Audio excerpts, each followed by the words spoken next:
Hello, everyone. Welcome to the broadcast. The chat box is open right on the right-hand side, just over there next to the visual. Get your fingers moving in there. Let us know that you're here. We're going to get started in just a little over 7 minutes.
Hello, Joe and Donald and Rod and everyone else that's hopping on with us. We are getting started just over 5 minutes from now, so get those fingers moving. Let us know you're in the chat box. We're so excited to have you with us. A very special welcome to those of you who might be on your first broadcast today. I see quite a few of you coming on who might be in that position, so a very special welcome to you, and we are excited to have you on here.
I see quite a few of you writing in, so hello and welcome. I do see quite a few of you are still on the live stream page. So just a reminder, we do stream live on the webpage, but we highly recommend that you head on over to YouTube to watch it. It's the best resolution, the most interactive ability in that chat box. So head on over there now to our YouTube page. If you are on the webpage just above, it'll show you how to get to YouTube. So go ahead and click there. Head over there now so you don't miss anything and you can be interactive in the event today.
Well, officially, welcome everyone to our broadcast today. We are so excited to have each and every one of you with us. A very special welcome to those of you who might be on your first broadcast. I see quite a few of the names on there that I recognize as being new partners here to GMG.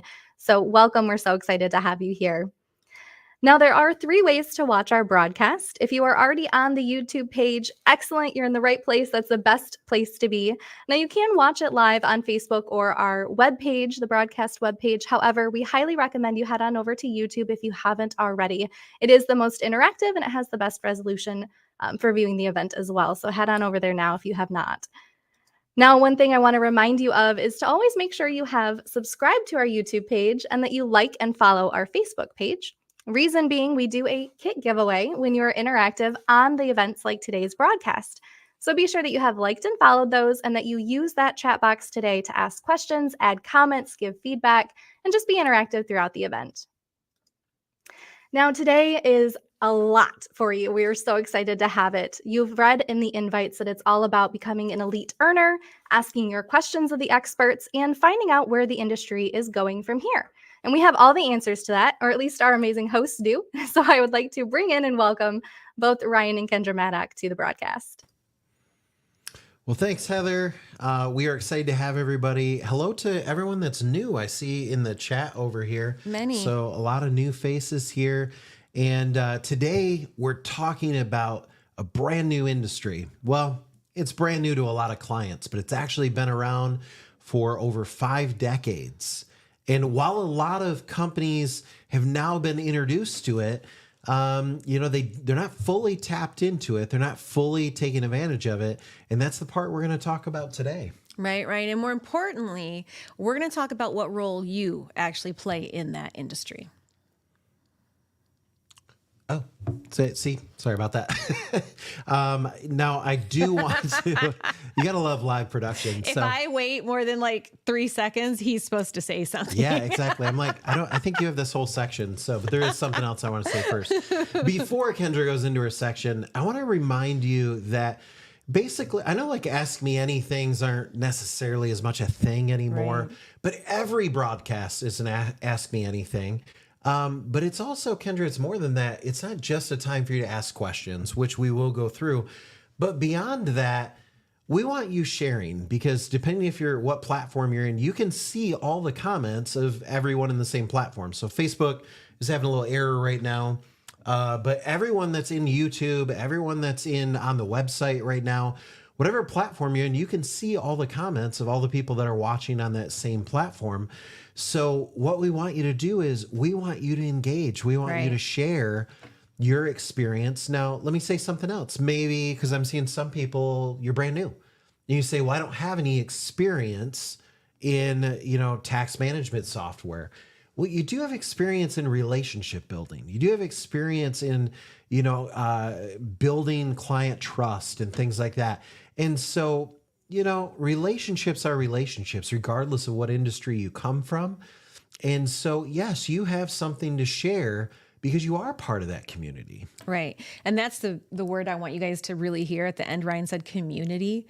When you engage and when you're sharing your experiences and what works for you, what doesn't work for you, it helps to build a true community. We've been working on this for about 1.5 to 2 years now, and I'm pretty impressed by the community that I see happening amongst you guys as advisors, partners, whatever your role is working with us here at GMG. We just want to continue to build on that and expand, and that's what today is all about. Absolutely.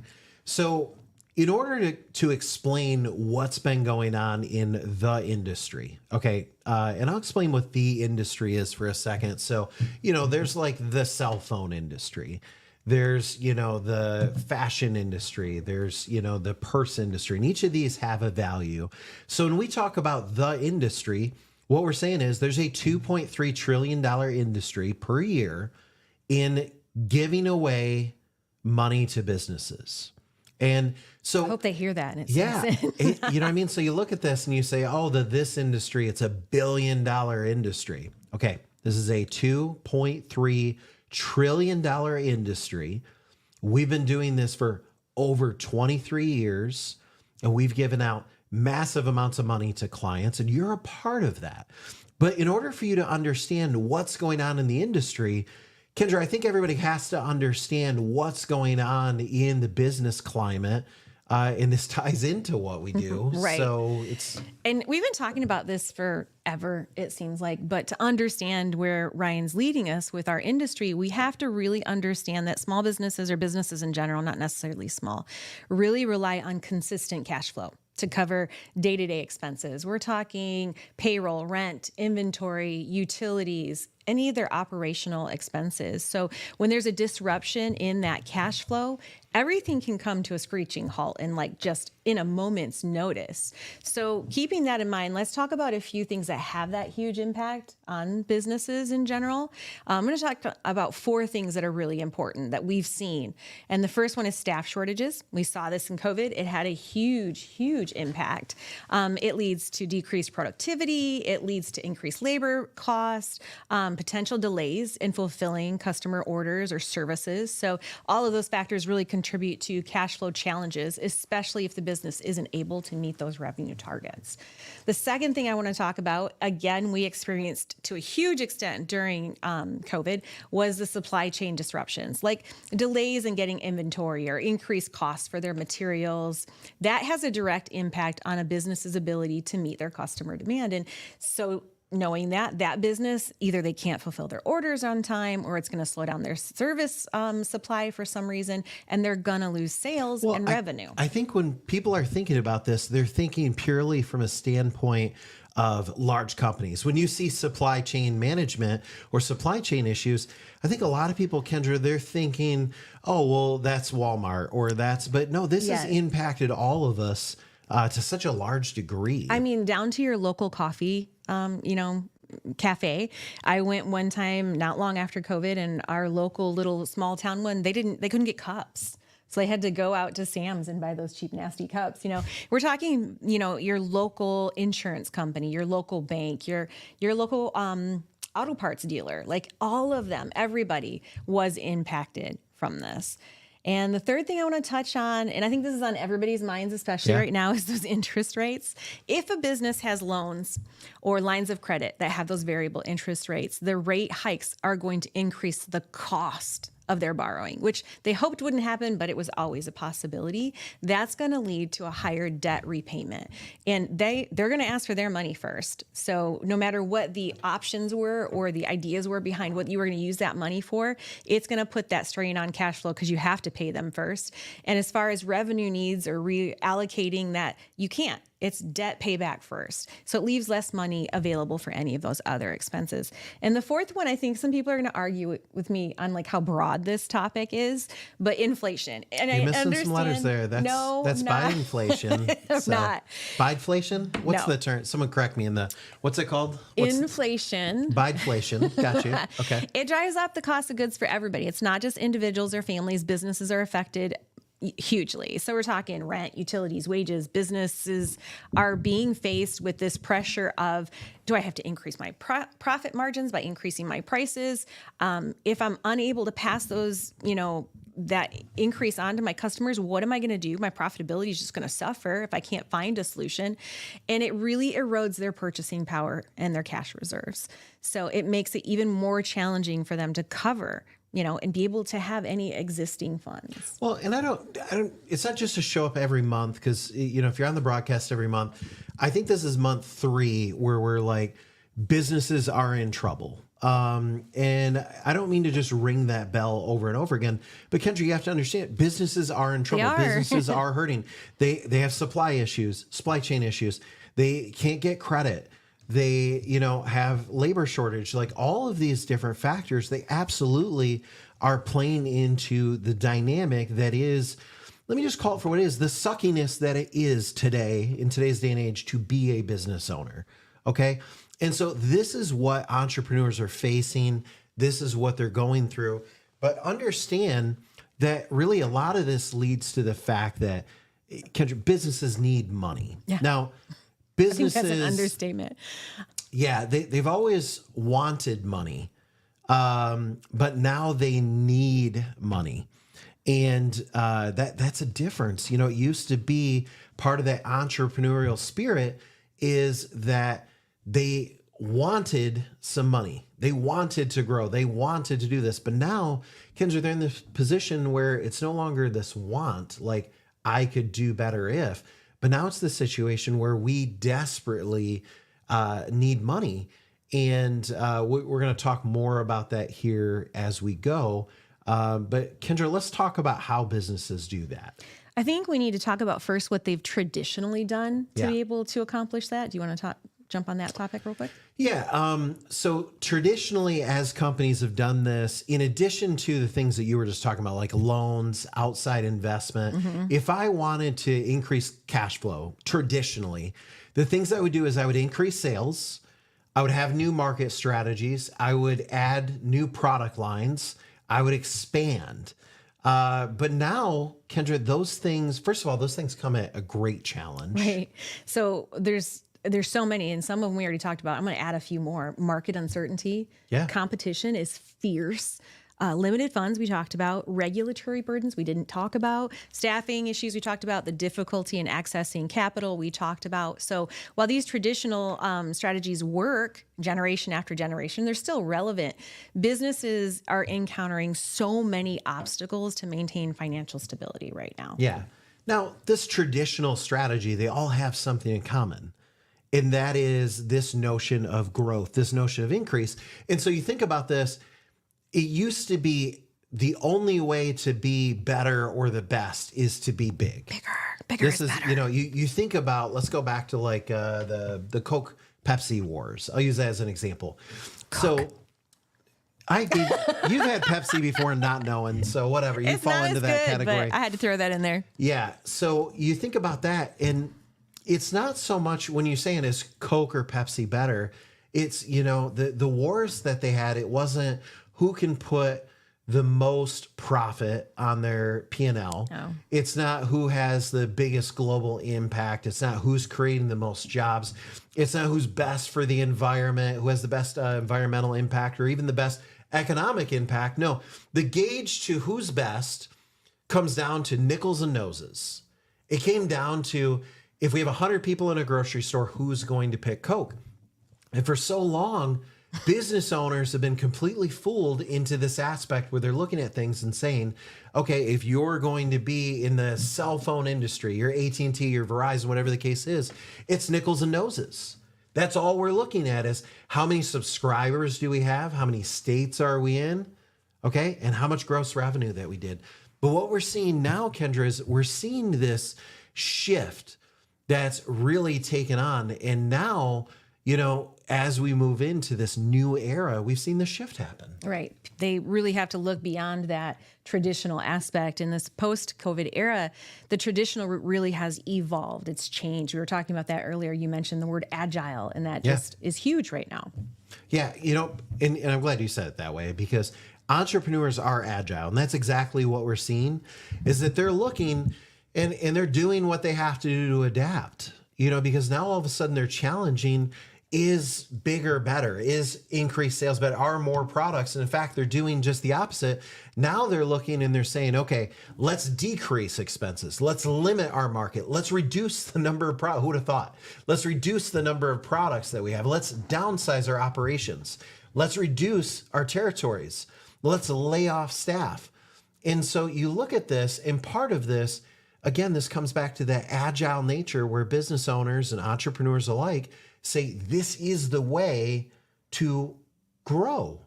And I know that seems like a conflict, but it's really not. We were talking about that earlier. So increasing sales, entering new markets, expanding their product lines, they're all indeed, they're strategies for long-term growth. That's valid.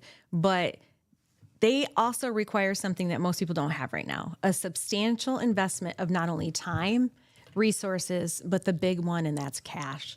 And in times of economic uncertainty, which I think right now we can definitely all agree we fall under that, companies have to prioritize cost cutting. Yeah. Focus on optimizing what they already have access to instead of considering these aggressive expansion strategies. They don't have the things they need to make that happen. Yeah, one of the things I want to pull up Robert's comment, and this is the kind of stuff, by the way, please contribute.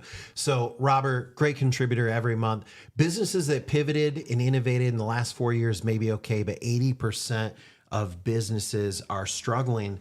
I completely agree, because, and here's what we've seen where the pivot is taking place is all these things, what they're doing is getting smaller. Mm-hmm.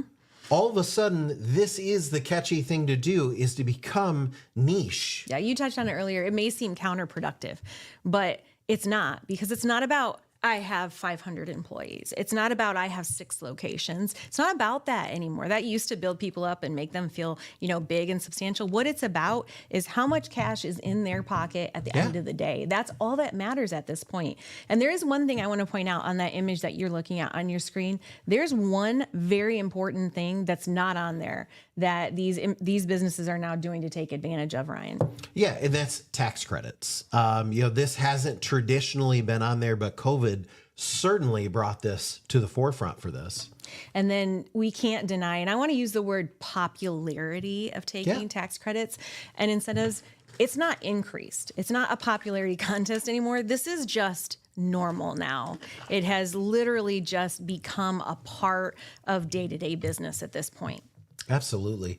And so it's brought about by really 2 things. The 2 names we all know. And Kendra, that's PPP and ERC that really brought this to the forefront. And to use your term there, you said the popularity. Yeah, it's not, though. It is literally normal business now. And there's a couple reasons why it became so acceptable and just like a part of standard operations. When they did it, they reached millions of businesses in a short time frame at the exact moment that they needed that cash.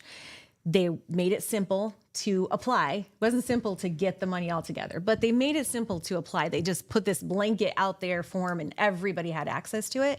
And the last one is it got tons and tons of media attention. You don't see that. We haven't seen that. We've been in this business 23 years. We've never seen a time frame where the things that we do had so much acceptance, promotion within the media. It was amazing. Yeah, the problem is that historically what we've had to do is go out there and convince business owners that there is money available. And now all of a sudden, we hit this time period where people know that it's available. They know what's available. But here's the problem. They think that these programs are in their rearview mirror. They think that there's nothing else available. And now what they need to do in order to be profitable is go back to cost cutting and go back to doing that. But this is where you need to educate them. You need to educate them that there are other things that are available. Okay? This is where you come in. You need to let them know that there is still money available, number one. Number two, it's permanent. You hear that? Permanent. It's not like PPP or ERC where they're coming out and it's dead before it starts. It just hasn't died yet. These are permanent programs. You need to let them know they're bigger than ever. And here's the last part. Kendra, they need to let them know that these programs are easier to capture than ever before. And so as you look at these, you've got to understand this is the moment we're in. And, Kendra, before you talk about this, things converge at this place where business owners need more money than ever before, at a time where there is more money than ever before, at a time where business owners are more open than ever before to taking tax credits, in fact, Kendra, they're not just open to it. I'm going to call it for what it is. They're addicted to it. They're begging for it. Okay. I keep seeing on the news that business is doing this now that there's no more COVID relief. I'm so sick of hearing this because there's $2.3 trillion in other programs available, but they don't know about it. Nobody knows it exists. So Kendra, this is the moment that we're in right now. I like this. Use Steve, some Wozniaks. I wanted it to feel real. Like this image that you're seeing on your screen right now, each of these individuals, they place themselves at a precise moment where they needed to be to take advantage of huge industry boom. They didn't know it at the time. They felt something, I'm sure. They knew they needed to do this. They needed to be at this certain spot and to do these certain things. And honestly, this is you. This is you right now. Yeah. So we're heading to the point now that soon we're going to start showing you some demo stuff on this. We're going to answer some questions. I'm loving the comments, by the way, but start loading us up with some questions so that we can go through, we can answer as much on there as possible. But what I want you to understand, sorry, I lost my slide advancer. So I want you to understand, Kendra, this industry right now, it's out there. People need it. The demand is there, but clients don't know that it exists. But like all of those other industries that you just named, these all have to have, there's a catalyst. There's something that happened that brought it to the forefront. And that catalyst for us, that's COVID. People got addicted, and I'll use that word again, to taking money as part of a method to getting by. And the other part is, Kendra, there's only so much decline that can take place. Right. Like, it's a great strategy where we say, hey, let's just shrink. Let's just go down to a few core product lines. There's only so long before you only have 2, 3, 4 SKUs in your product line. You can't cut anymore. There's only so far where you're like, hey, we've cut to just our core of our business. You can't cut anymore. So shrinking to get bigger or better, it only works for so long. And business owners have developed this addiction to having this help that comes in. And it was called PPP and it was called ERC. Okay. And now they've shrunk as much as they can and they don't realize, and that's the frustrating part that I want you to understand. They don't realize that you exist. And if they do, they know you exist as, car insurance. They know you exist as life insurance. They know you exist as consulting, but they don't know you exist as someone that has $2.3 trillion in your pocket and that you can hand it out. And we're going to talk about some of the pitfalls and things that come into play. But the first thing I want you to understand is that every company, you might say, oh, this is an elite group of people that qualify. No, Kendra, every group out there, virtually every person is impacted by this. Right. And that's something that you really have to understand, like get that in your brain. So Yeah. COVID impacted everybody, right? Well, there's a short list that we popped up right there on your screen. I think it's manufacturers, employers, and commercial property owners. Everybody works for a business, owns somebody in their family, works for a business, owns a business, is employed by somebody, is getting something from the government through business. This affects literally everyone. Any type of business could qualify for a tax incentive or credit. So everyone. Yeah. And again, people have went from I want to make more money to I need to make more money. And you're at the center of all of this. Right. So we've talked about that so far, Ryan. I think what we need to talk about is how. How do we do this? Like we get it. We're all bought in. Like I can literally feel you guys shaking your heads on everything because, how do you disagree with what we just talked about? It is the true state of affairs. But the next question logically is how. How do you do this? What do you say? I completely get this. So, that's exactly what we're going to talk about. Kendra, I'm going to steal your line here in the aspect that maybe some people are brand new because I saw that in some of the comments. Maybe you're saying, hey, how do I go from that zero to where I'm literally the hero of my community? I'm bringing money. Or maybe you've been with us for 10, 15 years. But let me say, there's been no year that had more capability, more possibility than 2024 has. Right. Now, during this, I want to hear from you. Okay. We're going to share some best practices because, of course, you want to hear from us. We've been doing this a long time and we've given out a lot of money, but so have a lot of you. Right. And I want you to weigh in. Now, remember, maybe you're brand new. And you say, well, I haven't done any tax management systems yet. I haven't, sold any of that. I haven't gotten any clients. And that's okay. You still know relationships. So this is where I want you sharing with the community. I want you talking about the best way. We want to hear from you in this. But Kendra, everyone's looking for a magic formula. Right. How? What do we do? Okay, I'll give you one. And of course you want to know it because we've been doing this, for those of you that don't know, for 23 years. And we've helped clients identify $37 billion just in our tax division alone. Okay. So there's really two steps to it. And I'm going to give it to you. It's really simple. Step one is that you have to identify who your market is. That's the first thing that we're going to do. And I'm going to show you how to do this. And step two is that you have to have a compelling offer. And you might be saying, well, that's the same two steps if I'm selling bread or cars or tax incentives. Absolutely.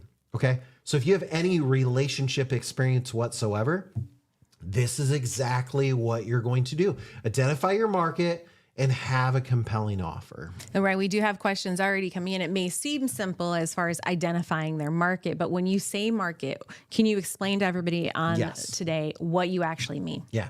So when I'm talking about market, I'm talking about who your service is good for. Okay. In this case, what's your service? Let's start with that actually. Here's your service. You have $2.3 trillion in your pocket, and the more you give away, the more you get paid. I want you to hear that again. There's $2.3 trillion in your pocket. Name of the game simple. The more you give away, the more you get paid. What's your next question if I said that to you? Well, the next question is, who can I give it away to?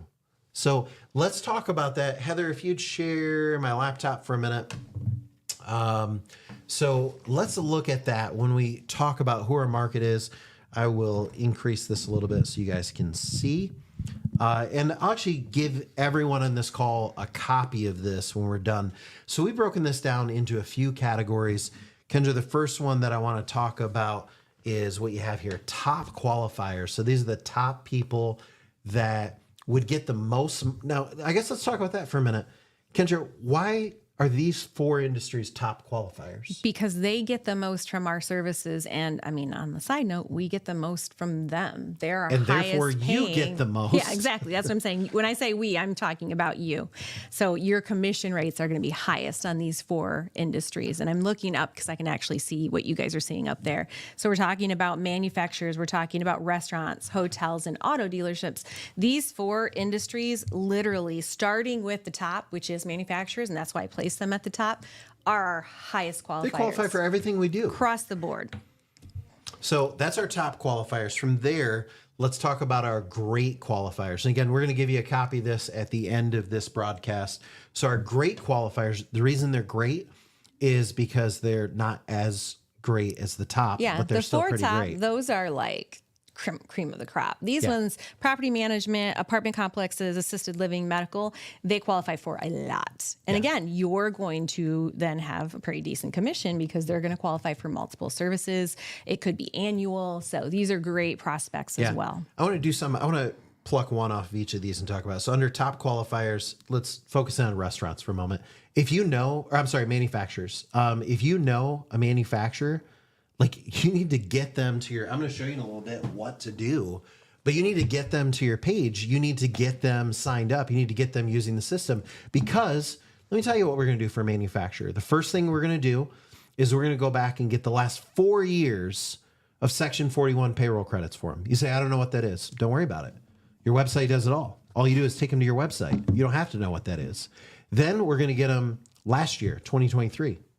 Then by the time we're done with that, we're going to get them 2024. Manufacturers grossly overpay on property taxes. So we're going to help them out there. Manufacturers tend to own some of their own facility. A lot of times they own real property. If not, they own a lot of personal property. We're going to help them with tax credits there. By the way, that tax credit, the fastest tax credit we have. It's the only thing. It is an instant payout to the client and therefore a nearly instant payout to you. Then manufacturers are in the top 4 qualifiers for the work opportunity tax credit. Oh, and best of all, most of those programs are quarterly or annual. So with manufacturers, we're going to go hit this every single year for them. So that's out of the top qualifier. I want to do that out of great. Boy, I could pick any of these, but I'm going to pick property management groups.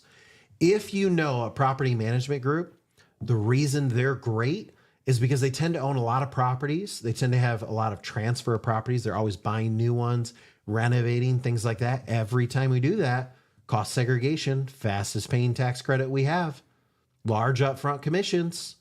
That's why you want to do that. The other thing is property management groups tend to be with CPA firms that manage other property tax group or property management groups. And so getting in there is a great aspect. But by the way, I mean, that was a hard choice because these other 3, I'm going to. Apartment complexes, amazing for the exact same reason I just said. Assisted living and medical, same thing with cost seg. The more components that are in a building, the better. So think a warehouse, smaller credit, a medical office where you have a 9x9 room that has electrical, plumbing, carpet, fixed countertops, all these kind of things. Amazing benefits. So they're going to qualify for everything we do. So that's what makes them great qualifiers. Now let's move to all the good qualifiers, Kendra. This list is obviously a bit longer because there's a lot of good ones. You're talking about distribution, storage facilities, construction companies, some service companies, charter schools. Keep that in mind. They're for profit. Fitness centers, grocery stores, dental offices, veterinarians, golf courses, tech hubs, and retail. Did I get that list right? Yeah. I think I got it right. There is one more There that I is. want to talk about. Any employer. And any employer. And there's actually one that I want to say, let me kind of zoom out I need here. to add this one somewhere on here because it's not there, and it's probably the biggest. Yeah, let me add, this one kind of trumps everything on here. It's platinum. Okay, it's not on here. So it's platinum. It's above top. And it's the person or the company that you already have a personal relationship. Exactly. Okay. If you can't know beat that. someone that owns a golf course or they're an employer or whatever the case is, listen, if they're a manufacturer, commercial property owner, or an employer, and you have a relationship with them, that's the platinum contact. Okay. So definitely go talk to the person you already know. Or, you know, I had somebody a couple months ago and they said, hey, my brother-in-law, you know, is a controller at, you know, like 17 car dealerships. Okay. Why are you out there talking to cold restaurants just because they're a top qualifier? You know, no, go talk to them because you already have that contact. So, you know, really good one there. Understand. So now you have a good understanding of what your market is. I'll get to compelling offer in a little bit, but Kendra, I see a lot of questions. I actually was looking down and reading. So Noelle, she was great. She contributed last month too. We're at the point, what she's saying too is like, she's saying what to say. She's giving you guys the secret. I'm going to say right now, that's your question, because it's exactly the question that I see down below. Like, once I'm in front of somebody, Ryan, so now I know how to do it. Like, I'm going to go in here, I'm going to identify. I've got that first one checked off. What's that next step for them? Yeah. What are they going to say? So when you're in the toolbox, you'll see at the top, home, verbal scripts, things like that. So we're going to go to verbal scripts, and I want to take this from two aspects. The first one is, I got a few different ones on here. So this real big right here is just an easy thing to say that you can just let people know. It's kind of an elevator pitch. It's the quickest intro. We got so much feedback when we first put this out here. It's something that Ryan's used for years, or variations But this one right of. here, that's under, I know it says text and SMS, but I use this as a verbal dialogue quite a bit. And, what I like to do is really use this one, and I'll walk you through it a little bit, where I just say, I hope all is well. Hey, did you guys take PPP or ERC? You can inject either one of those. Now, no matter what they say, I just kind of follow up with this and say, well, ERC and PPP, those are huge lifesavers the last few years. Now, Congress didn't renew any of those, but they did add $2.3 trillion into other programs, just like ERC. And our company has built a quick calculator, and this is where I like to have my iPad always. And I just pull it out and I go over it, and walk through that. Kendra, I want to show one other thing on this question. If you have some questions you want to tee up on our YouTube channel. So there's something, if you go to live, 2 months ago, we did Conquer client meetings with ease, or seal the deal, live role play is what it said. And let me fast forward for you. So about 35 minutes in, Kendra and I go through and we do live role play, multiple scenarios. And what you get to see is Kendra and I walking through in a live role play situation. Wow. It almost looks like I'm wearing the same shirt. I'm not. This one's white. That one's red. And you actually can see my iPad. We're sharing like a version of my iPad screen. So if you want to know what I say on an appointment and you want to know how I close someone on the spot, this is how you do it. And we walk through multiple scenarios, a cold scenario, a warm scenario. We got amazing somebody you already feedback on that. Really broadcast. good feedback. So go check that out. It's about, like I said, starts about 35 minutes in. And here's what I'm going to do. I think I can do this. Yeah, I can. So Heather, repost that into the different channels, the one I just posted, if I didn't do that right. I think I did it right. So yeah. If not, repost the link I just did. But that is a good way to do that. Kendra, do we have some questions we want to? We do. I'm going to actually start just kind of at the... I'm using the toolbox to answer all your questions, by the way. At the end. Not because I'm work our way lazy, back. but because I think it's a great tool. Felipe has a good question. Is a large industrial sized bakery considered manufacturer or restaurant? They actually manufacture a product that they're probably selling to other businesses, Yeah. I would assume. So that would be a manufacturer. Good question, though, because, they could sell some, like have a small store, Yeah. but that wouldn't really qualify them as a restaurant. So they would be great for manufacturing. And before you go on to the next one, will you put that question back Sure. up for a second? Here's more importantly, Felipe, than do they, is what do you do? Because you obviously have someone in mind. Maybe they're in your community, maybe it's your brother-in-law, whatever the case. So let me show you what I would do. I would pick a method of communicating. So it's a verbal script or an email template. So let's say I'm going to start with email. Okay, I'm just going to do this in real time, Felipe. I'm going to show you how to get this client. In fact, just joking, by the way, but if you want to paste in their contact, I'll just do this sale right now for you. I will take credit for it because I'll be sending it to my page. So here's what I'm going to do. I'm going to scroll down and I'm going to pick the most applicable email template.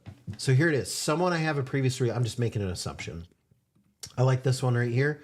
So Kendra, I'm going to zoom in on this one. And here it is. And it says, I hope everything's going well with the used car I sold you last year. Or insert any piece of business. I hope those things are going well with the lake house that I sold you. I hope the family's really enjoying. I hope you haven't had to make use of the life insurance policy that I sold you. Whatever the case is, make some reference. Okay, so Mike, I hope everything's going well with the PNC insurance policy for the bakery. I stopped by there last Saturday and the place looks great. With all the new tax credits that have been released for employers, our company's added a new specialized tax division. Let me tell you why this is key. In my fictional example here, they know Felipe as life insurance or PNC insurance. Okay. So you can't like pivot and be like, hi, I'm Felipe.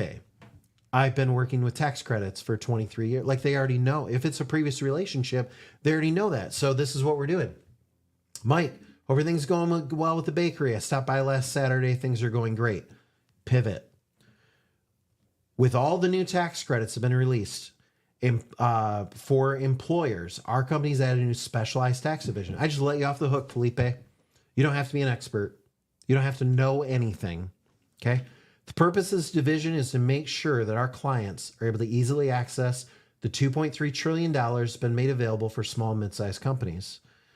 Kendra, I don't know who wrote this, but this is phenomenal content. So although we'll be making this program available to the entire Southeast Michigan area later this year, I've been authorized to release this to my existing clients. Any employer or commercial property can do a 60-second. Okay, Felipe, here's a button. Here's your name. It's my name on this, but you'll get the point. It's your name, your phone number, your email address, your website. But look what happens when they go to this. Live demos are so scary for me because I always think something's going to fail. We're going to drive them right here. Okay, where they can start claiming their tax incentives. And it won't look this poorly. I have my screen like really large so you guys can see. But look at this. So Felipe, can you remind me, what do they do? Oh, they're large manufacturer. industrial, manufacturing. Okay. They're a bakery. So we got a manufacturer that's got 125 employees. I'm just making this up because I'm now the baker. We're going to put that hat on.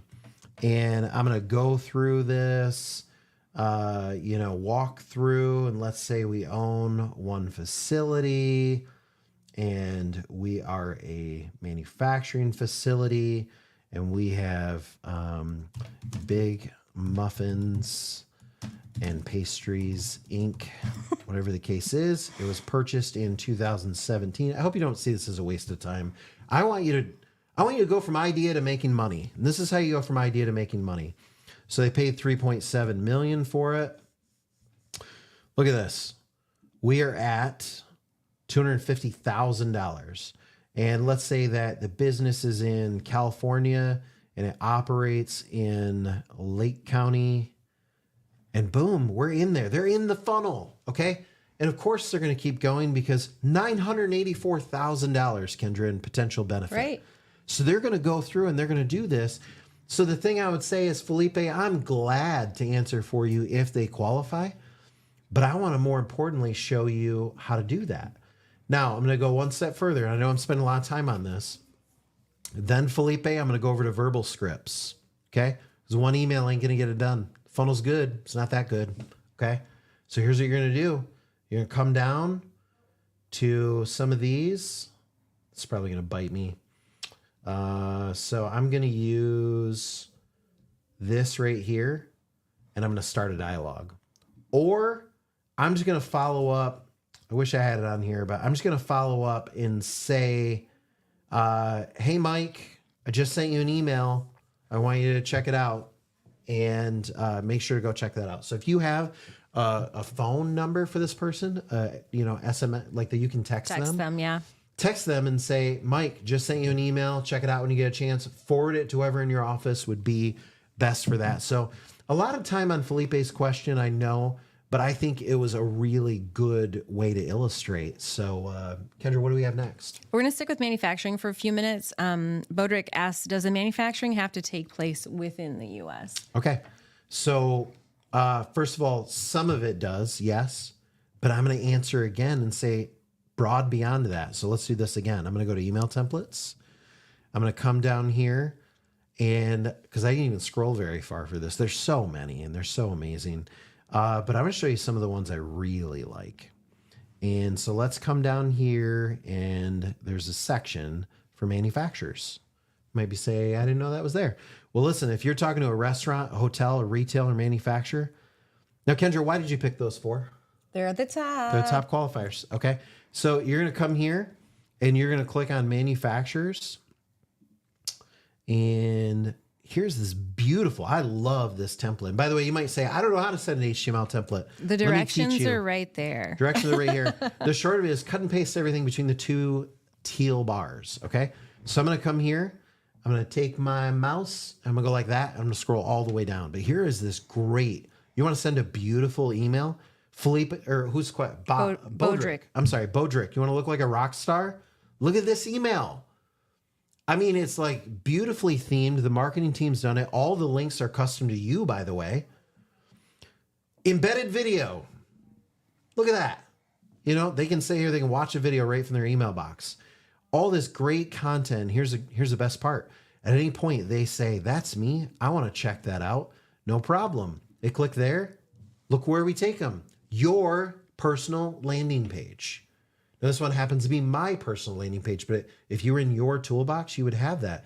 So what I would do, Bodrick, is first of all, yes, they do. Second, you come here, you send this, and then you're going to go back over to verbal scripts, and you're going to send a text follow-up and say, Joe, I just sent you an email. It's urgent. Please forward it to whoever in your office could take care of that. And also, we should catch up. That's how easy this is. I want to stress, Kendra, before you go on to the next question. Thanks, John, by the way. You don't have to be an expert, and I don't want you to become an expert. I'm the expert. Kendra's the expert. Clark Stover and Jack, Heather, and all the production team, Steve, and everybody else, and Zoe, and everybody, they're the experts, okay? Don't be the expert. You know what I want you to be the expert of? Your client relationships. You know people, and I want you to open the door, and I want you to do it in the manner by saying, hey, we've opened a tax division. I just let you off the hook. You don't have to be an expert. I don't want you to be an expert. So, more questions? I'm sorry if I'm... Yep. I actually want to share a comment, and this was the one that I mentioned earlier from Noelle.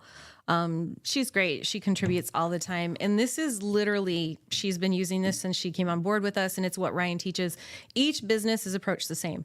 I'm here to help you with your cash flow through tax incentives and expense reductions. I don't go into the details. I keep it simple, and inside support will close. If you can keep the same strategy as Noelle, you're going to be closing like she is. Like, she's amazing. She's a rock star. Yeah. I just wanted to point that out because that's the community that we're talking about, that sharing of information. And let's see. Kendra, I think that actually, unless you had a specific one. We have a lot of questions that are pertaining to, I think, R&D and manufacturing specifically, which we can come back to. Let's do this. I'll pin that. And Kendra, I think I like this because Noelle kind of tapped into our next topic. I'm going to come back to Q&A in just a moment. But Kendra, so we've been talking about what to say. Right. So we've been talking about what to say. Why don't we talk about what not to say? Yeah. So we always do the do's, right? Today we're going to do the don'ts. Yeah. And by the way, I want to hear from you and what not to say. Noelle, that was perfect. You talked about what to say, which in essence, you're talking about what not to say. So what I want to share for a minute, and then we'll come back to more Q&A. We can kind of spend time, but I want to be sensitive to people's time. But I want to hear from you. What don't you say? Not just about this, but about any industry, about relationships in general. I want to hear from you on what not to say. But before we do that, pump that in. But I'm going to tell you. Yeah, keep that coming in the sidebar while we talk about our top 5. So top 5 pitfalls. I wish we had like a countdown thing or whatever. So top 5 pitfalls that will surely lead to your failure. Okay, don't do these things. And Kendra, I'll let you talk about these. First one is over-educating. When you're diving too deep into a topic, it makes simplifying, like Noelle said, out of the question. You're just too far in. You're going to miss the big picture. You're going to be limited in how flexible you can be with that potential client. You're forgetting all your sales skills if you're doing this. Yeah. And you really need to be aware of overconfidence, because if you're doing that, you're not going to keep it simple. You're not going to be flexible, and you're not going to remember that sales is literally about more than just what you're selling. You could be an expert at it, but not be a good person and close these deals. It happens all the time. So do not overeducate. Yeah. Keep it simple. Thing number 2.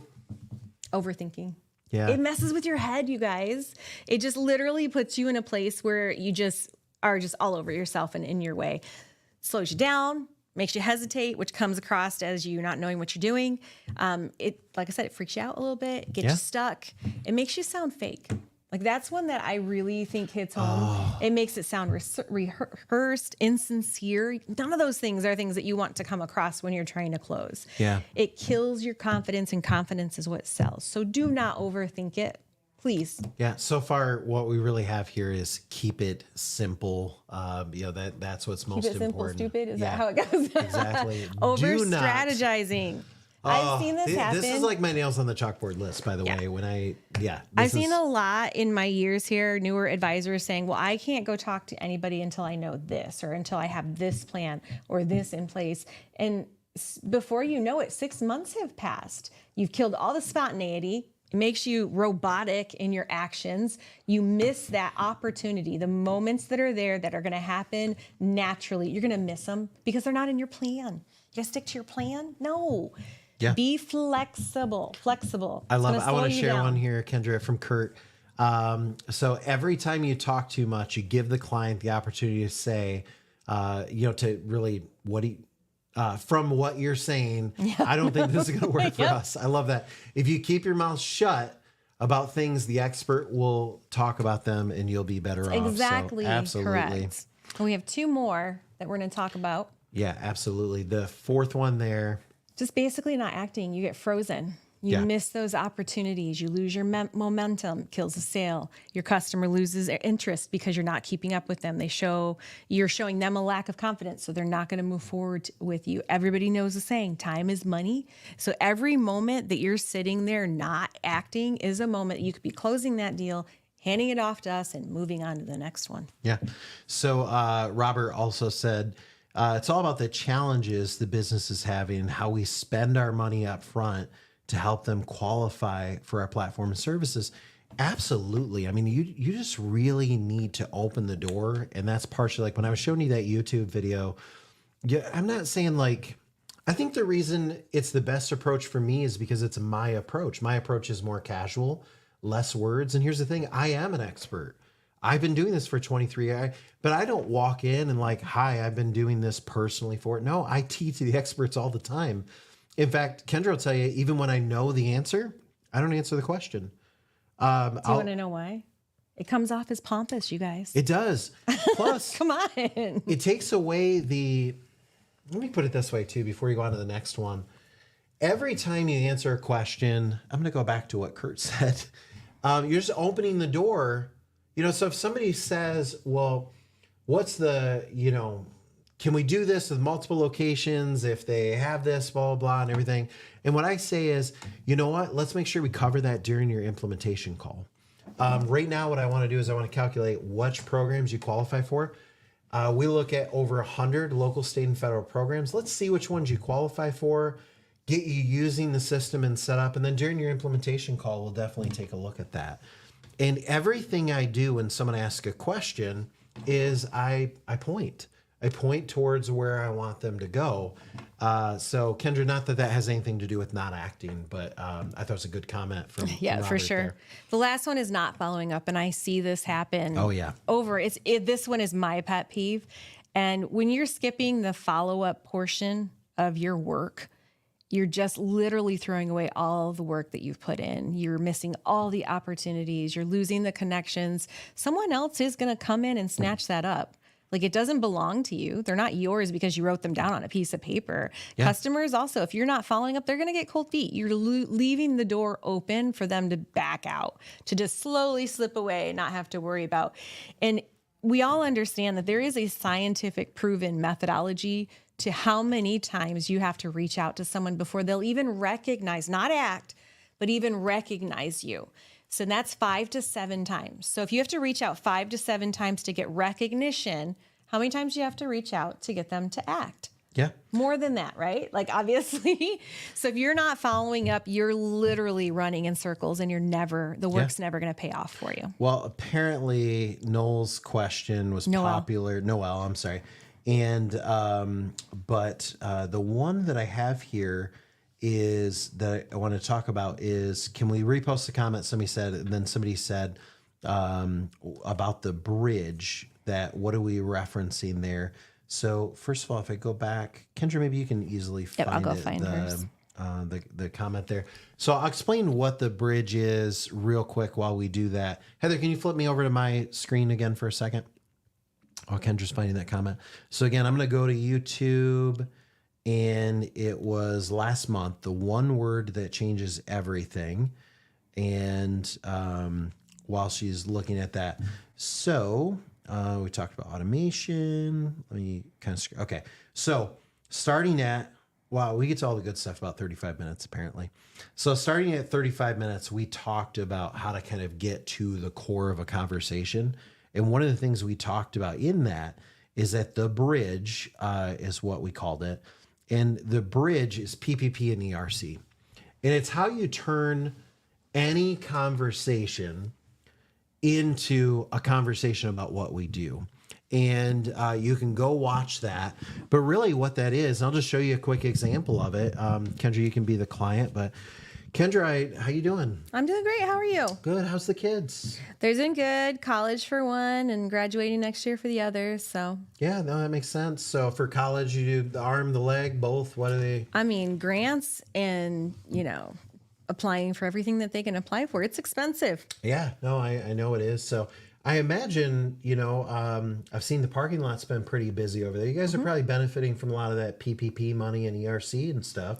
Most of my clients took that. I mean, I'm we on the did. bridge right now. We did the PPP money. We got a little bit of ERC, but that's long spent. Like, Oh, that's gone. yeah. Oh, yeah. Now, what about, have you guys taken all the money that Congress has released, like the permanent programs? I don't know what you're talking about. I haven't heard anything about permanent programs. Oh, well, actually, see, that's how it is right there. Okay. So it's easy to get there. And listen, that was not planned. Kendra and I just did that. Impromptu. It was impromptu. And no matter what she would have said, I would have still done what I call the bridge there. And that is, and here's why the bridge is so easy. No matter what dialogue you're in, it's super easy to arrive at the fact that people are broke and need money. Okay. No matter what they say, in fact, in our example, I think the one she used last month was, they just, I saw the pictures on Facebook of Hawaii. Looks amazing. When are you guys going back? Oh, it's expensive. It'll be a while. Oh, expensive. Don't you have a bunch of that PPP money sitting around? No. So I'm reminding them of how good that felt when they got PPP, how good that felt if they already took ERC. And so now that I've reminded of that, then I just pivot and say, well, you guys still have some of that money, right? No, all that money's gone. Okay, what about the new money that flows? Oh, I didn't know there's new money. Really? Let me show you. iPad. Okay, so that's the bridge. And no matter what, you can get there in 3 steps. Whether it's loved your Hawaii pictures on Facebook. When are you guys going back? Oh, you don't have any of that PPP money left. Have you taken the new money? No matter what, guys, you could literally throw any scenario at me, and within 3 hops, I will be at you're broke, you need money. Okay? Why? Everybody's broke. I haven't. Everybody needs money. Heather, do that thing where you zoom in on me for a second. Let's be dramatic. Okay. Listen, I've been doing this for 23 years. Thank you, Heather. I've been doing this for 23 years. I have never, ever, ever sat down with someone and said, hey, I've got some money. It looks like you qualify for $750,000. I've never had anyone look across the table at me, reply to an email or otherwise and say, we don't need it. We don't want it. Screw you. Get out of my effing office. Ooh. The last thing I need is more money. Don't know what to do with the piles that are in the closet over there. Okay? That's not going to happen. And I know I'm being facetious here, but what I'm saying is you can say for any other product, you can lead in with that and say, I think you need this. And they can argue back and say, I don't. I've never had a client say, we don't need more cash flow. Okay? And that's why you lead with cash flow. So Felipe and everyone else has asked questions. Understand you're not selling cost seg. You're not selling R&D. You're not selling, what you're selling? You're selling cash flow. That's the summary. If you're like, that's message I like, I want to know more about that. Great. Go to the YouTube channel, go to live, and go to last month's right here. The sales script no one talks about. I don't know who comes up with these names, but Kendra, those are, so let me take that. I'm being facetious, by the way. And Heather, I'm going to attempt to post, and then you work your magic and disseminate it to everyone. So if you're like, that's good messaging, I need to understand the bridge and how to do that.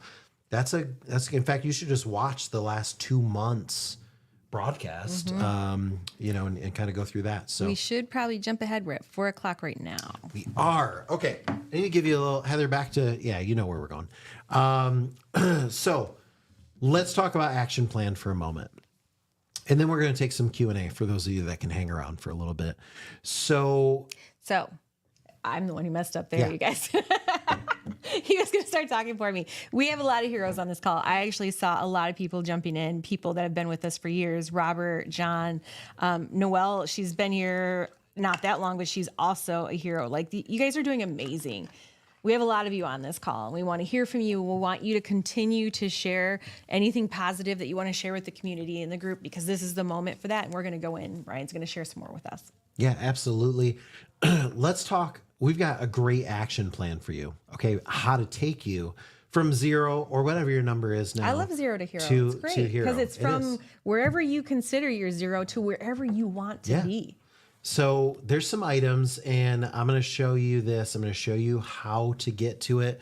And if I'm on the Toolbox homepage, and if you don't know how to get to this, reach out to support, but really a link from your portal. This is your personal page. It'll have your name, your email address, your phone number.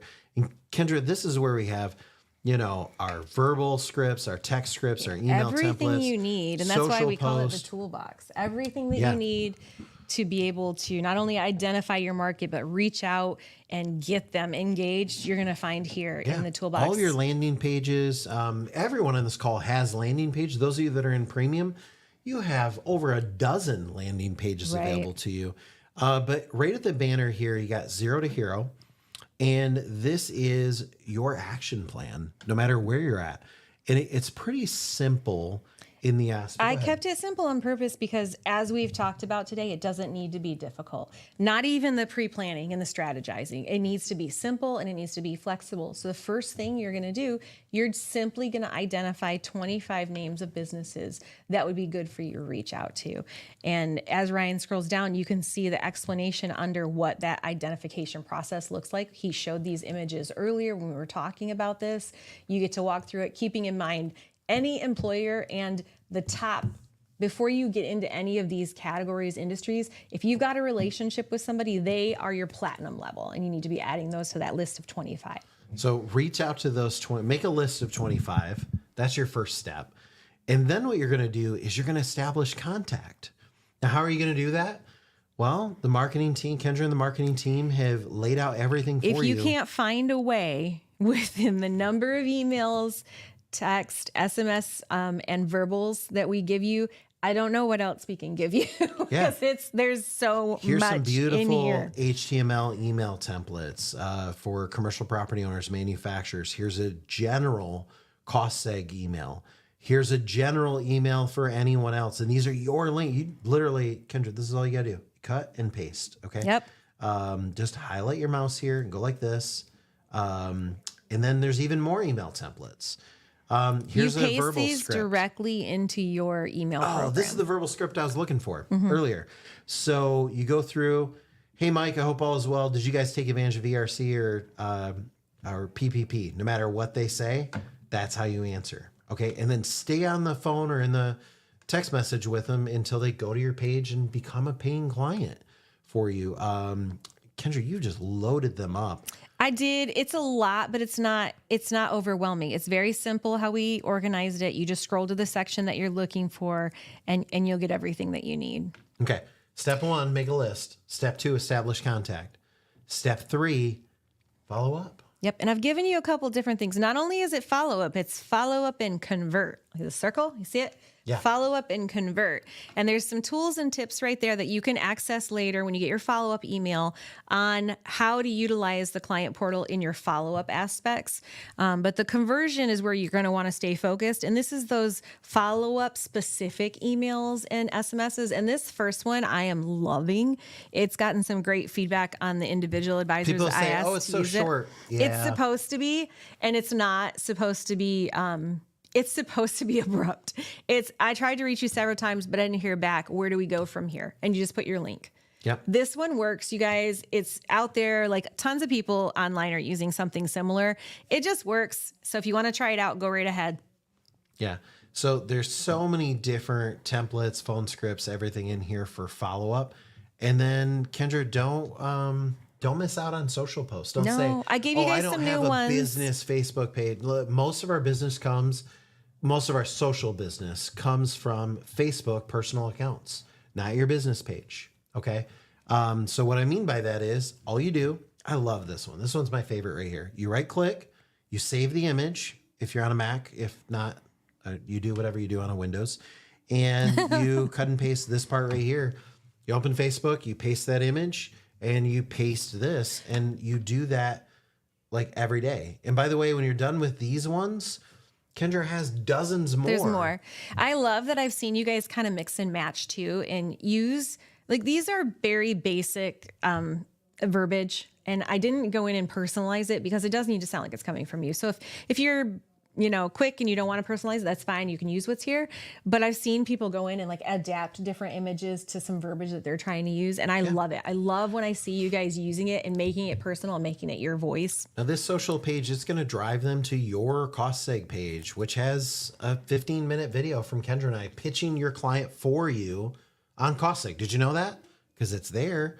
If they go through and they want to check their eligibility, it goes to your calculator page. So these are great. So Kendra, really good action plan overall. Anything else you want to say about that? If you scroll to the bottom, there's a couple of things you referenced during our call today, and I tied them in here so that they're all in the same spot. So you don't have to go look for them if you don't want to.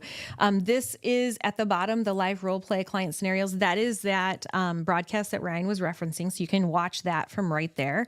And then if you scroll up just a little bit under the client the follow-up section. Yeah. There is going to be a little thing that Heather, we've had it around forever. Oh, I know. I had Heather update it right here in this little section. That image that you see in the background, that's your client portal. That's where you guys log in. But Heather just kind of updated this for you guys. It just takes you step by step on how to utilize this part of your tools to be able to do follow-up. So I wanted to point out that those are all there.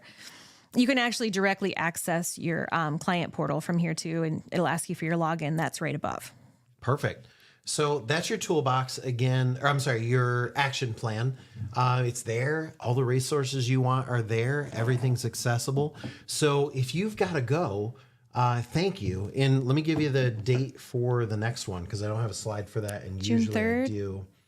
And then we're gonna hang around for some Q&A because we will go through and do that. So Monday, June 3rd at 3 p.m. Eastern, right here, live on Facebook, the website, and I'm sorry, sometimes Facebook. It depends if it decides to work or not. So for everybody else, if you want to hang for a while, we're here for you. Okay, we're here. Excuse me. We're ready to answer questions and kind of go from there. So Kendra and I'll kind of dive in. Question from this James right here. James said, commercial building brokers emailing the link for cost seg when they give you their email, good, not good. I think it would be good. Yeah. I mean, you're getting them to the point where you want them to be. You're sending them directly to the page. So I don't see anything wrong with that. I think there needs to be follow-up. So that would be the secondary thing that I would say is not only do you email it, but you do need to begin to reach out and kind of follow up from that point. But there's one I want to take. It's going to take me just a moment to find. I'm not going to find it, but I don't like. Actually, I will be able to find it. There we go. So Victor said, I checked no for were you impacted by COVID in the bakery example. Why? So when you check yes, it's going to go into the ERC questions. And first of all, a couple of things. One, we are finding more people. It used to be about 10 to 12% of people had taken ERC and everyone else hadn't. We are finding more and more people that have taken ERC. And the other thing is, when you go in down the ERC path, if I was that client I was filling out, is going to jump my number quite a bit. I wanted to show everybody how much money there is available outside of ERC, because that's kind of what the point of our dialogue today was beyond PPP and ERC, what's available. So that's why I kind of purposely opted out of the ERC questions, didn't go down that path, because I wanted to show everybody on the call. I wasn't avoiding ERC. It's just I wanted to show everybody how much was available beyond ERC for a client. So good question there, Victor. Shirley has an R&D question. Would a cath lab qualify for R&D credits? There's a 4-point, I don't know, remember what they call checklist that makes them qualify. Do they improve a process? It's been so long. There's so Technique much. or something like that. It doesn't necessarily mean that they're creating this widget and doing that. It doesn't necessarily mean that. So the best way for you to know is to kind of go in, select their industry type right there in the calculator and move them forward and check. It's going to depend on what they do. Yeah. I think that they would, because in my mind, I can check off several of the things that they would do to be able to qualify for it. John wants to know, which one do you suggest to use for auto dealers? I would lead with cost seg. I would do your cost seg landing page. And Do you know why though? Go ahead. Their auto dealerships are forced to do renovations. And when I say forced, they are absolutely forced to do renovations on certain timeframes. They have no choice. And in order to keep their flag or their, Toyota, Chevy, whatever, they have to do these things, whether they have the money set aside for them or not. And in doing so, they're renovated like every 5 to 7 years, some of them. And so every 5 to 7 years, they've put this money into their building and they do like all new lighting, they do new flooring, they like everything that qualifies. So they're definitely a great qualifier for cost segregation. Forgive me if you had one, but I'll take this one while you maybe find the next one. How do we enter info on multiple renovations on commercial property? Heather, if you'd share my laptop, I'll show how to do that. So from any of the pages, the first thing I'm going to do is just get to one of my pages. And so, for example, here's the calculator. You can get there from an email template. You can get there from anywhere. So let me just say auto dealership, 100 employees, 20 a year. Since the focus of this is cost seg, I'm not focusing on these answers too much. So let's say, here's how you're going to do it is you can just say, like, if I say 3 properties, so you could come in and say auto dealership, West Elms location, was purchased in 2011 and its cost was 4.3 million or whatever the case is. And then what you can do is you could say auto dealership, West Elms improvement, or sometimes we'll even go West Elms 2019 upgrades, or reno or something like that. And then you say 2019 and they did a $2.3 million reno. We get this all the time. Let me tell you how it usually goes though, is the client, when they're doing this on their own, they'll often just do like their one property or their one line item. And then when they're going through the funnel process, we're going to ask, have you done any significant renovations? And then we'll add on those. So maybe initially this client's only going to get like the one hit, we're going to say, hey, we found you $300,000. But as they get further, we're going to say, oh, we uncovered this, and this. But if you wanted to do this, if you were sitting there, this is the way to do that. And let's say they had another one. You could just say auto dealership and you could say West Elms 2022 add-on or improvements to, geez, if I could spell, to garage, or to, whatever the case is. And then you can go through and say 2022 and they put another 1.6 million. Now these are all the same property, but it doesn't really matter because they've spent all of this money.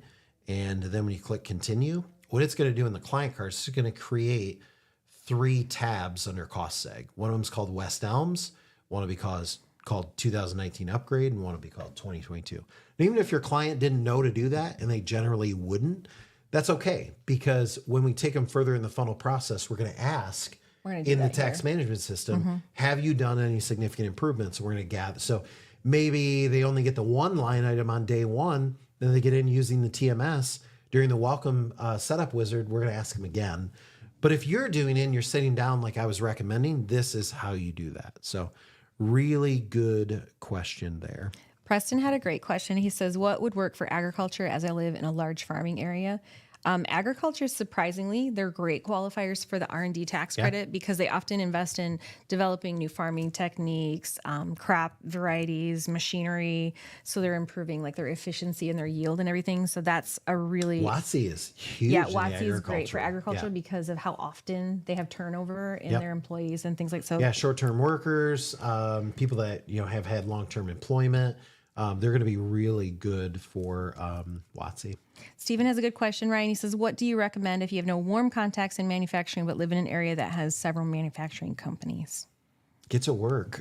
So put me Go knock on the door. Put me. So here's what I would do. In this case, I would come here, and first thing I would do is come down and get a hold of that HTML email template and the manufacturing one I showed earlier. So I'm in email templates, and I'm going to come here, and I'm going to grab this thing right here. And the first thing I would do is make that list that Kendra talked about in the action plan. I would tell you, I would rather, Kendra, feel free to disagree here.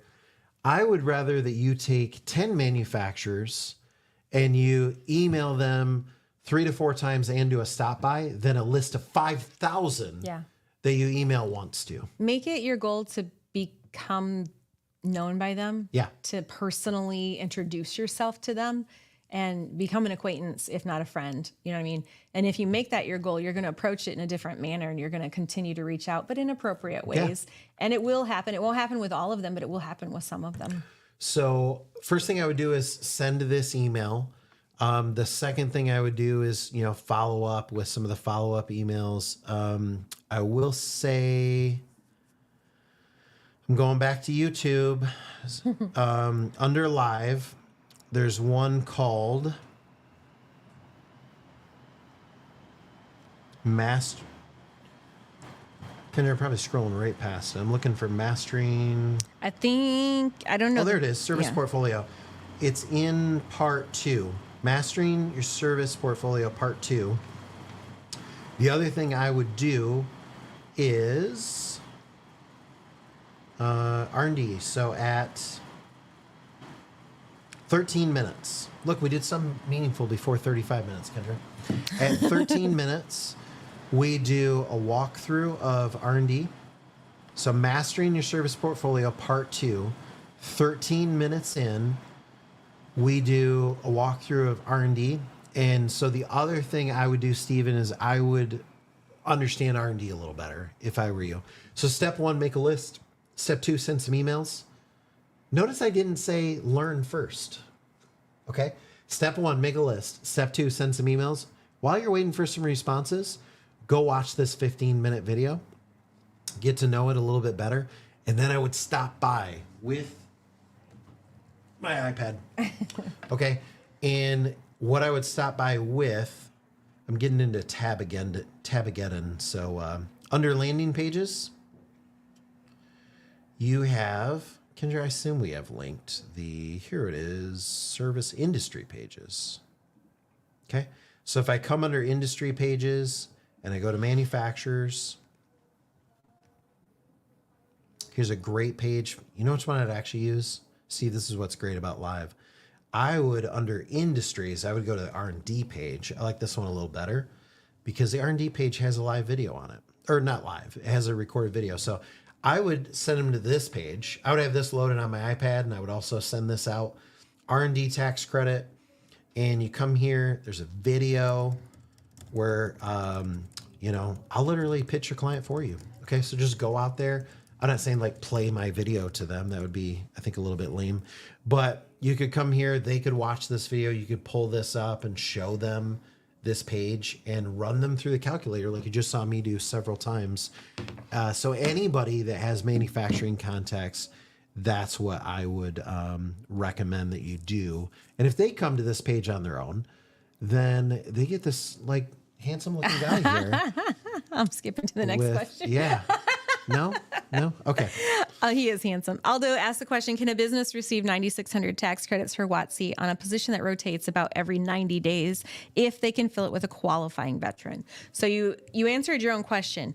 if they can fill it with a qualifying veteran and that veteran works 120 hours in that 90 days, Well, it does. So for the 9,600, depending on the veteran qualification, That's what some I'm of saying. it may be in year 2. exactly. So it depends on how the veteran qualifies. So it kind of breaks it down into some subcategories. But if you check all of the qualifying boxes, yes. But there's another thing I want to say is add a rotating position. So if they're like laying these people off and rehiring them, no, you can't keep doing that. They have to be terminated and rehired if they want to qualify. And even then, it gets a If little they're just tricky. trying to And maximize their tax credit, Yeah. though, then they can. They're probably, if they're rotating them every 90 days, they're not maximizing their tax No. credit for veterans. So if you were like, I just want to get the most tax credits possible, the TMS would help you do that. And because it'll show you, hey, you hired Joe, you're going to get this much in the first 90 days, then you're going to get this much over a period of time. With a veteran that's full qualifying, you'd be better tax credit wise to keep them for 2 years because you're long term. you're going to get more benefits that way if the employer's sole goal is to get the most tax credit possible per person. Since we're on WOTC, I'm going to add another one. Our home healthcare companies, good prospects, big number of caregiver employees, and Yeah. high turnover. One of the best. Absolutely, 100%. Some of the in-home nursing facilities we've worked with for years. So yeah, they do have high turnover. It's a hard job to do. Could you imagine? Like they have to be such amazing people, and it's just a lot of hard work. But yes, absolutely for that. Sam has a question, and he's sending an email to manufacturer. Who should he target, Ryan? Plant manager, comptroller? Who should he actually try to send that email to? Well, if you know someone, you should send it to the person you know and ask them to forward it on. Other than that, we love the controller, comptroller, CFO, anybody with the owner. I hate to say it. Like, if you know the owner, then great. But if not, the owners are the worst. They're And not going to reply. No. So you want to look Even if you know them, I'll usually tee up. I'm sorry to cut you off, but I'll usually say, hey, Send that to- who should I have do this? So I have a lot of relationships with owners, and regardless of the industry, one of the first things I say is, who do you want me to work with in your office? Because I know it's not you. You're looking for Yeah. someone that has direct report to ownership or executive level that can get your message across. And then it's just up to you to make sure that they understand that it's important. I got one more for WOTC. He says, what about a small business who hires people coming out of jail or prison? Are they helping them, and they're helping them get back on their feet? Do they qualify for WOTC? Absolutely. Again, they have to literally, it can't just be, I was in jail. Yeah. There's qualification levels, and they have to actually, they check them and everything. And as long as they meet those qualifications, absolutely. And we actually have a nonprofit going up in our area, and that's exactly what they do. And so, yeah, there's lots of little things like that going on. Well, you're looking for the next one. When estimating purchase price of a manufacturing facility, is it possible to add the millions they spent on improving? Yeah, the way we ask the question is total cost. But again, maybe they space out a little bit and they say, well, it's our purchase for $3 million. I'm not going to include the $2 million renovation. That's okay. We'll catch it later in the funnel process, and we'll sell them that portion of the tax credit too. It's not a problem. So if they read the question as total cost, they might say, well, I paid 4 and I renovated 2, so 6 million. They might enter 6, or they might enter 4, or they might enter 2 because that's the most recent. They're not thinking about their original. It doesn't matter, because either way, what's going to happen is they're going to look at a graph that fills out that says, we found you at 200,000 or we found you at 400,000. They're going to get deeper in the funnel. They're going to get into the tax management system. Then we're going to ask more specific questions so we can get them every dime possible. So, Algis, sorry if I didn't pronounce that right. Yes, they can enter, and we try to ask the question in that manner. But if they don't worry about it. We're going to find the credit later as we're going through the process. Jack says, what would a construction company typically qualify for? I can think of the fact that they have really high turnover for Yep. employees. So WOTC. Are they a commercial or residential? If they're commercial, a lot of times they will actually finance their own builds, and therefore they're the owner of a commercial building. So cost segregation, property tax mitigation, and sometimes R&D. It depends on what type of construction that they do. And if they're commercial, everybody that they're in business with. So a lot of times I've partnered with commercial builders, and I'll give them my cost seg page. Heather, back to my screen for a moment. So I'm going to go landing pages and come down here by service and go to my cost seg page, and I'll let them use that page in their bidding process. So let's say they go and they're bidding a $900,000 renovation for a restaurant. I'll say, hey, listen, when you're bidding, sell, like, this page will generate a feasibility report for you, and take that in with you and as part of your bid process. And the builder then says, here's $900,000, but it comes with a $180,000 tax credit, and they just take my feasibility with them. And so, yeah, builders are really good for that. Nonprofits question. This comes up from time to time. Do they qualify for anything? If so, what? The one thing, basically tax credits and incentives, you think they have to own or owe a tax liability, but nonprofits can qualify for some WOTC. So it just depends. There's only certain categories, and honestly, off the top of my head, I can't think of which ones they are. I have seen, depending on how they apply it, certain R&Ds too, but that's a lot trickier. But off the top of my head, I think WOTC is probably the only thing quick that they would qualify for. Yeah. I think this one would be a stretch. Victor asked, can a restaurant developing new recipes every year go after R&D? I think it would be a bit of a stretch. Yeah, unless they're getting into the manufacturing and the side, scientific side of it, maybe. But yeah. If they're just back there creating new recipes for their restaurant, I think that's too simplistic to. And here's the thing, though, Victor, you're not selling. And I know I'm not picking on you. You're not selling R&D.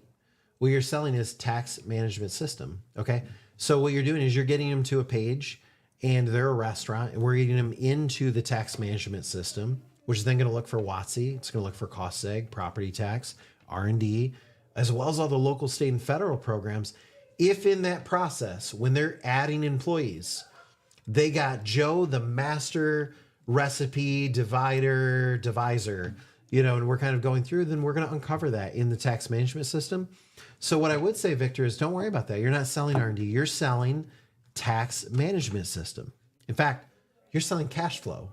Once we get them into the tax management system, we can help uncover that. So, staffing organizations good for WOTC. Absolutely. We partner with a ton of them. Yeah. That is a cash cow right there. David says, earlier you said that charter schools are not profit. In our area, they're for profit. That's what I said earlier. A lot of charter schools are for profit. It depends on how your state is set up and how they legally accept their registration. But in Michigan, charter schools in the very are for least, a lot of profit. times the buildings are owned by a group of kind of some of the founding members and things like that. But I do want to go back to the staffing company for 1 second, Sure. Kendra. If you know a staffing company, advisor, partner, this is what I want you to do. Call Jack. Reach out to Jack. Get Jack on the phone with them. Get Jack on the phone with them. Let's get that. Listen, this could be your golden goose. Okay, staffing company. Here's why. Everybody, like every single placement. I don't even know. I got to slow down for a second because this is good. This is good for you, is what I'm saying, Carl. Okay, you got a staffing company, and they place this many people per year. Like 22% of the people they place per year are going to qualify for WOTC. So let's say those placements make up 100, 150 different companies that they're placing at.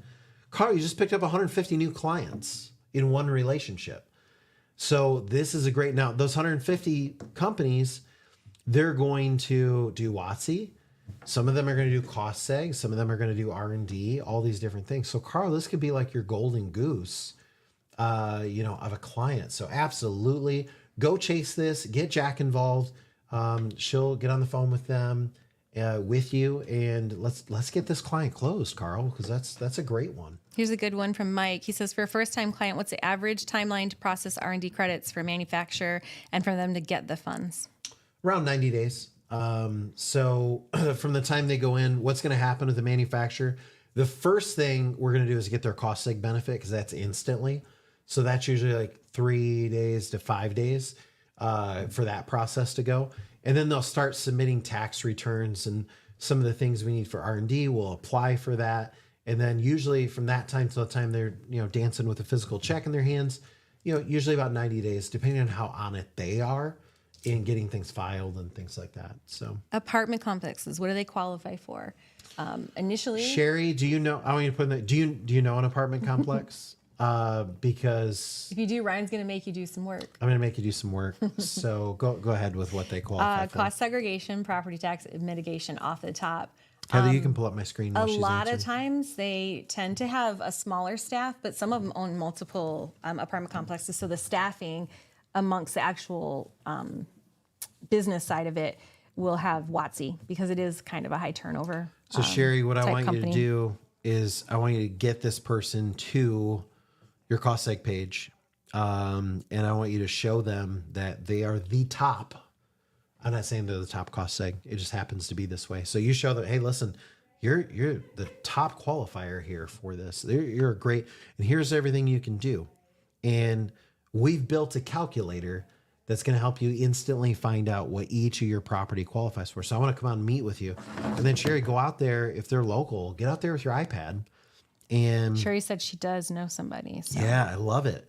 So Sherry, get out there with your iPad, open this up, get to this page physically in front of them, and then, walk them through. And if you're lacking a little confidence, say, oh, I don't know what I would say, then I want you to, actually, I'll show you a different way. At the bottom of the Zero to Hero page, a quick scroll down. Would have been so much cooler if that did that in one swipe. But you're gonna click here, and 35 minutes in, I'm gonna show you how to do it. I'm gonna literally like role play. We role play for like 20 minutes that day on what to do. So Sherry, if you're like, I know somebody, but I don't know what to say, that's what you say. Okay, so get out there and do that.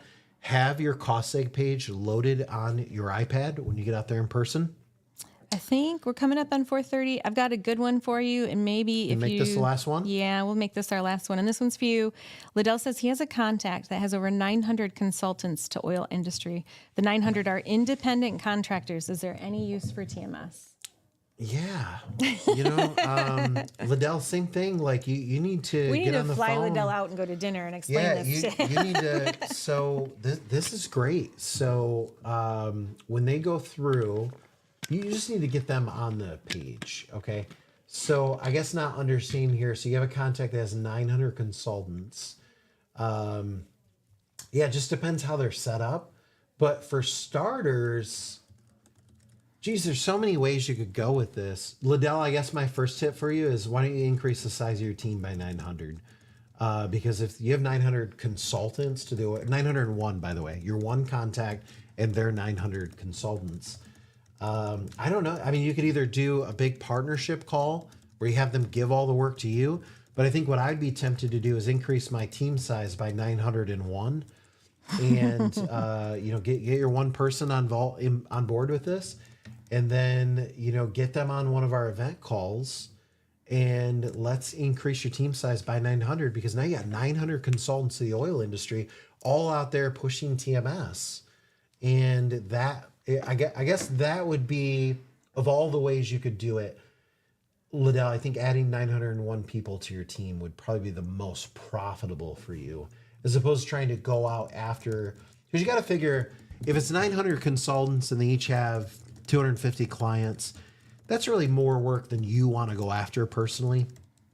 And so I think it'd just be better to get them going after their own clients, and we'd be glad to help facilitate that. I think you need to first you need to start by getting your contact on your team, and then you need to, work on a strategy of getting the 900 people. So we could do a private event call for that, or you could just drive them to our next live event that, those take place about monthly.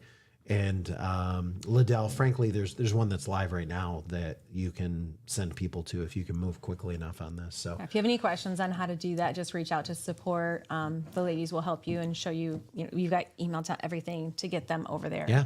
Signed up for that. So I think we've had an amazing, really productive community building broadcast today. I appreciate all the feedback and the amount that you guys are really getting involved and bringing your answers to the table and asking those questions. Sometimes it's hard to ask a question. Sometimes we may feel like we're exposing ourselves or we look like we're insecure. We don't know what's going on. But the only time to get the feedback from the community is ask your question right here. We all have them. We've all had those fail moments where we're like, hey, I did this. What else could I do? So appreciate every single one of you for engaging, whether you shared a question or whether you shared feedback. We really, really appreciate it.